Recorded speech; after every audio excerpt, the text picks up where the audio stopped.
లావు శ్రీకృష్ణదేవరాయలు అను నేను లోక్సభ సభ్యునిగా ఎన్నికైనందున శాసనం ద్వారా నిర్మితమైన భారత రాజ్యాంగం పట్ల నిజమైన విశ్వాసం విధేయత చూపుతానని, భారతదేశ సార్వభౌమత్వాన్ని సమగ్రతను కాపాడుతానని, నా బాధ్యతలను శ్రద్ధాశక్తులతో మరియు అంతఃకరణ శుద్ధితో నిర్వహిస్తానని మనస్సాక్షిగా ప్రమాణం చేస్తున్నాను.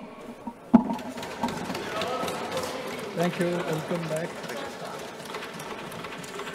As it is 1 o'clock now. Okay.